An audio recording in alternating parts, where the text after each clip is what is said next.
हाय बच्चों, कैसे हो? उम्मीद करते हैं अच्छे होंगे। आप सभी का स्वागत है हमारे नए YouTube channel section and solution में। और मैं आपके बीच बहुत महत्वपूर्ण वीडियो, चाहे वो हिंदी व्याकरण का हो या संस्कृत व्याकरण का हो या हिंदी सब्जेक्ट और संस्कृत का हो, क्लास 10th का लेकर आएंगे आपके बीच। तो चलिए आज शुरू करते हैं एक नई टॉपिक। और पहले टॉपिक जोरदार धमाके के साथ, है ना, हिंदी व्याकरण में तत्सम और तद्भव, जो कि आपको 2 सेकंड में पहचान लोगे कि किस प्रकार तत्सम को पहचान सकते हैं और किस प्रकार तद्भव को पहचान सकते हैं। अर्थात तत्सम और तद्भव आप 2 सेकंड में पहचान जाएंगे, है ना। जैसा कि मेरा थंबनेल में आप देख रहे हैं, तत्सम और तद्भव मात्र 2 सेकंड में पहचान लोगे। ठीक है, तो आइए शुरू करते हैं। तत्सम और तद्भव, जैसा कि आपको मैंने पहले बताया कि तत्सम और तद्भव की पहचान मात्र 2 सेकंड में करेंगे, लेकिन उससे पूर्व हम तत्सम और तद्भव के बारे में जान लें कि किसे तत्सम कहते हैं और तद्भव किसे कहते हैं, है ना। तो तत्सम तत् शम अर्थात उसके समान। प्रश्न उठता है किसके समान? तो संस्कृत के समान। तत् मतलब उसके, शम मतलब समान। उसके समान, किसके समान? संस्कृत के समान। अर्थात हिंदी में बहुत से शब्द संस्कृत से सीधे आ गए हैं। हिंदी के में बहुत सारे शब्द संस्कृत के हैं जो डायरेक्ट हिंदी में आ गए हैं, है ना। वो तत्सम कहते हैं। आज उसी रूप में हम प्रयोग कर रहे हैं और उसे क्या कहते हैं? तत्सम कहा जाता है ना। मैंने ऐसा नहीं लिखा हूँ कि तत्सम कहते हैं, और ये सब छोटे बच्चों की बात है कि कहते हैं लगा हुआ रहेगा तभी डेफिनेशन होगा, ऐसी कोई बात नहीं है ना। तो वैसा शब्द जो सीधे संस्कृत से हिंदी में आ गया है और हम उसे अपने बोलचाल की भाषा में प्रयोग करते हैं, उसे तत्सम कहते हैं। हमारा ट्रिक है आधे अधूरे शब्द। आधे अधूरे शब्द आप देख रहे हैं, आधे अधूरे शब्द, जैसा कि आपको बताया कि 2 मिनट में पहचान जाओगे, सॉरी 2 सेकेंड में पहचान जाओगे। तो 2 सेकेंड में कैसे पहचानेंगे? जब कभी आधे अधूरे शब्द हमें दिखाई दे दे। आधे अधूरे शब्द जैसे प्रेम, आप प्रेम देख रहे हो ना, प्रेम। तो प्रेम में हम देख क्या पा रहे हैं? ओ में र हलंत है, र प्र, ठीक है। तो यहाँ आधा शब्द है, समझ जाइए कि ये तत्सम है। श्री, श्री ये लिखा हुआ श्री, समझ जाइए आधा र है, तत्सम हो गया। स्त्री, स्त्री आधा श है, तत्सम हो गया। चंद्र, चंद्र ऐसे भी हम लोग लिखते हैं और चंद्र ऐसे भी लिखते हैं, ठीक है। तो दोनों में आधा न दिख रहा है, अर्थात तत्सम हो गया। तो सबसे आसान तरीका है कि तत्सम कैसे पहचानेंगे? जहां आधा अधूरा शब्द दिख जाए वो हो गया तत्सम। और नियम है, 5 नियम हम देंगे, उसी 5 नियम में आपका तत्सम और तद्भव एकदम क्लियर हो जाएगा। फिर कभी आपको कोई दिक्कत नहीं होने वाला है। उससे पहले हम देख लेते हैं तद्भव के डेफिनेशन। तद्भव उससे होना, तद्भव उससे होना। फिर प्रश्न उठता है किससे होना? तो संस्कृत से होना, है ना। संस्कृत शब्दों में परिवर्तित होकर बने शब्द। संस्कृत शब्दों में नहीं, यहाँ होगा संस्कृत शब्दों से। टाइपिंग में मिस्टेक हो गया है ना। संस्कृत शब्दों से परिवर्तित होकर बने शब्द को, है ना, तद्भव कहते हैं। पहले भी पढ़े होंगे, संस्कृत के बिगड़े हुए रूप को तद्भव कहते हैं, है ना। वही बात है, संस्कृत शब्दों से परिवर्तित होकर बने शब्द क्या है? तद्भव है ना। अब देखिए इसको डेफिनेशन टाइप के हम लिखे हैं, है ना। ऐसे शब्द जिनका जन्म संस्कृत से हुआ हो परंतु आज उनका स्वरूप बदल गया है, उसे हम तद्भव कहेंगे। जैसे कपूर, कपूर हम लोग बोलचाल की भाषा में कहते हैं कपूर, जिसका हम पूजा पाठ में इस्तेमाल करते हैं ना, वो संस्कृत में सही है कर्पूर। कर्पूर, कपूर जो है कर्पूर का ही परिवर्तित रूप है। हस्त, हस्त, हस्त मतलब हाथ होता है, और ये संस्कृत का बात शब्द है और ये हिंदी का शब्द है हाथ। हाथ, और हाथ का संस्कृत क्या है? हस्त, जिससे बोलचाल की भाषा में हम क्या कहते हैं? हाथ। तो जब हस्त, देखिए यहाँ पर हस्त है, आधा स्व है, तो हम क्या बताएं? आधे अधूरे शब्द तत्सम और उसका बिगड़ा हुआ रूप अर्थात जिसको हम हिंदी में प्रयोग करते हैं वो तद्भव। क्लियर? चलिए अब हम नियम नंबर 1 देखते हैं। यहाँ से एकदम 5 नियम हम देने जा रहे हैं, आपके बीच रखने जा रहे हैं, और ये 5 नियम से ही आपका सारा सिस्टम ठीक हो जाएगा। सारा सिस्टम ठीक हो जाएगा। सिस्टम ठीक होना अर्थात आप सीख जाओगे और उसके बाद दोबारा तत्सम तद्भव की ओर देखने की जरूरत नहीं है, एक बार में आप सीख जाओगे। जरा ध्यान देना।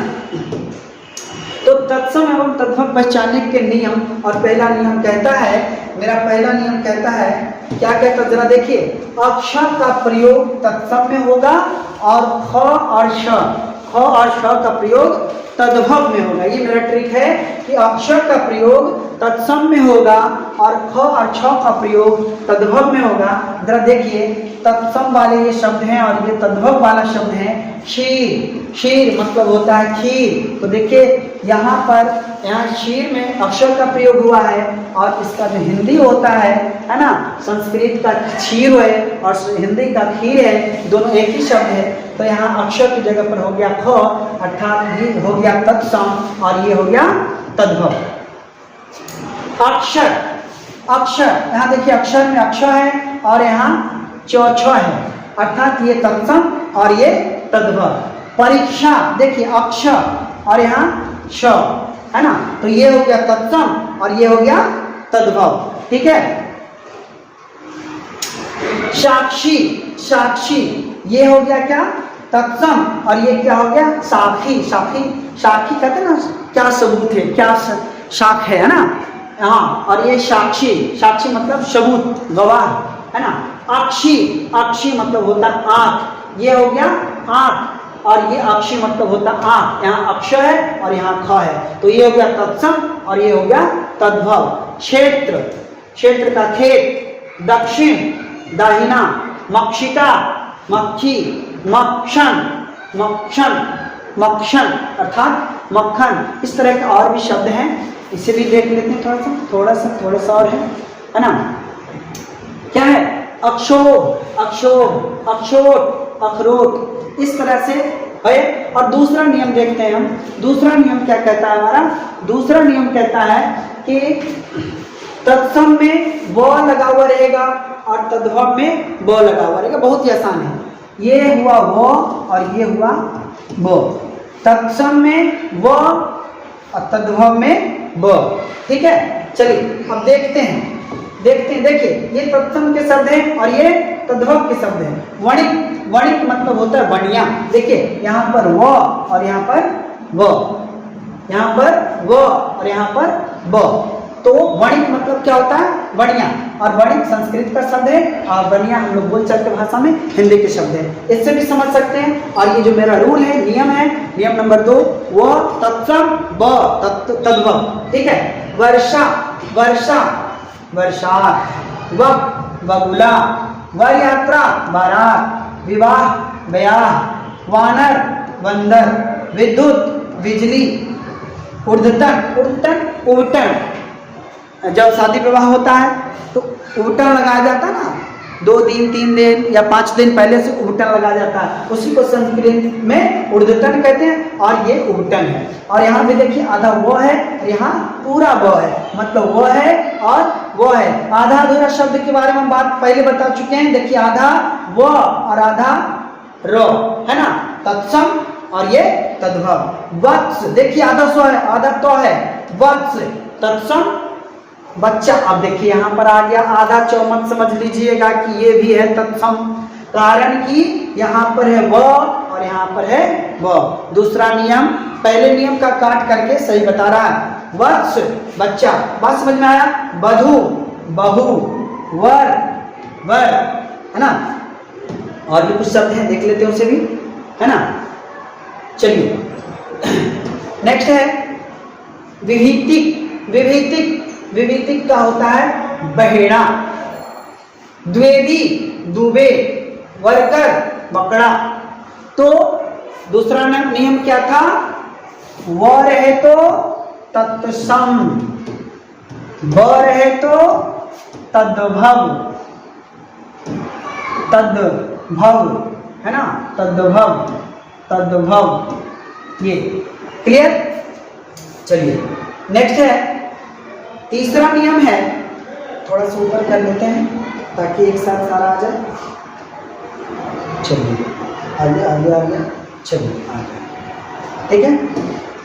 अब देखते हैं हम तीसरा नियम की ओर बढ़ते हैं और देखते हैं नियम नंबर 3 कहता है तालम स्वर है तो तत्सम और दंत स्वर है तो तद्भव। कितना आसान है, एकदम एक बार समझ जाइएगा, एक बार अच्छा से शांति रूप से आप समझ लीजिए, देख लीजिए वीडियो को ठीक से, है ना, एकदम क्लियर हो जाएगा। और यदि एक बार में नहीं समझ में आए तो दोबारा भी देख लीजिए, दोबारा ना समझ में आए तिबारा देख लीजिए, लेकिन बार बार देखोगे तो हम क्लियर हो जाएगा और फिर कभी भूल नहीं होगा आपसे। जैसे श्यामल, श्यामल मतलब होता है श्यामला।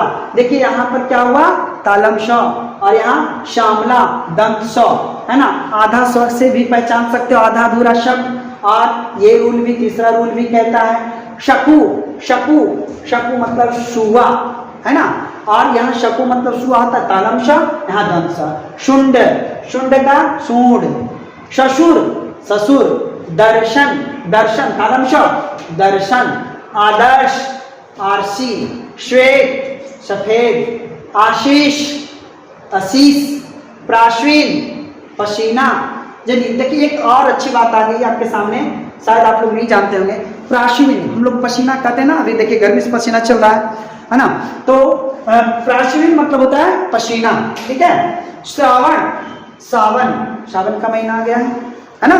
सावन का महीना आ गया, आप लोग सोमवारी खूब करोगे, खूब करोगे सोमवारी, और फल फूल खूब खाओगे, मस्त रहोगे, भोला बाबा को मनाओगे, है ना। चलिए इसी के साथ हम लोग चौथे नियम क्या और बढ़ेंगे, और कुछ और ये जो बचा उसको भी देख लेते हैं, है ना। श्रावण मतलब श्रावण, श्रावण द्वारा आ गया है। श्यामला शब्द, शब्द। राशि, राशि, है ना। इस तरह से आप तीसरा नियम समझ चुके होंगे, उम्मीद करते हैं। अब चौथा नियम की ओर बढ़ते हैं। नियम नंबर 4 री और त्र, री और त्र। देखिए यहाँ पर थोड़ा सा कंफ्यूजन होगा। री और त्र को र में जब इस्तेमाल किया जाए तो वो हो जाएगा तद्भव, और जब री और त्र में रखा जाए तब हो जाएगा तत्सम। जरा ध्यान से देखिएगा, है ना। रात्रि, देखिए त्रि, त्र आया, यहाँ रात, रात, ठीक है। राजपुत्र, त्र राजपुत्र। श्रृंगार, है ना, श्रृंगार। घृत, घी। भ्रातृ, भार्या। मृतिका, मिट्टी। घृणा, घृण, है ना। क्लियर हुआ? यदि क्लियर ना हो तो आप कमेंट में, कमेंट बॉक्स में कमेंट करें, सर ये नहीं समझ में आया, है ना। तो फिर से इसी पर अच्छा से एक बार और समझाकर इस वीडियो को हम फिर से बनाएंगे और समझाने का प्रयास करेंगे। बशर्ते आप लाइक शेयर कमेंट जरूर करें, है ना। तब ना मुझे समझ में आएगा कि आपकी क्या समस्या है, आपकी क्या समस्या, तब हम समझ पाएंगे और उसके लिए फिर अलग से वीडियो बनाएंगे, ठीक है। चलिए 5वां नियम और आखिरी नियम है, इसी के साथ मेरा तत्सम और तद्भव फिनिश होने वाला है ना। चलिए 5वां नियम कहता है विसर्ग का प्रयोग उन्हीं संस्कृत शब्दों में होता है जो हिंदी में उसी रूप में प्रचलित है। हिंदी में उसी रूप में प्रचलित है। जैसे देखिए संस्कृत, है ना। संस्कृत में कर्पूर कहते हैं, हिंदी में कपूर कहते हैं। ज्येष्ठ, ज्येष्ठ, समझ गए।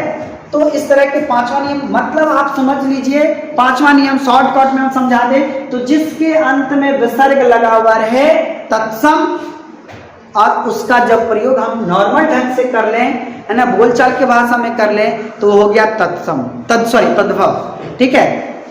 तो उम्मीद करते हैं आप तत्सम तद्भव बहुत अच्छे से समझ गए होंगे, और आपसे रिक्वेस्ट होगा, मेरा पहला वीडियो है, उम्मीद करते हैं कि आप खूब लाइक शेयर और सब्सक्राइब करोगे ताकि मुझे उत्साह मिले, ऊर्जा मिले, और मैं आपके लिए इसी तरह के और अच्छे अच्छे वीडियो लाएं, है ना। चलिए थैंक यू, धन्यवाद।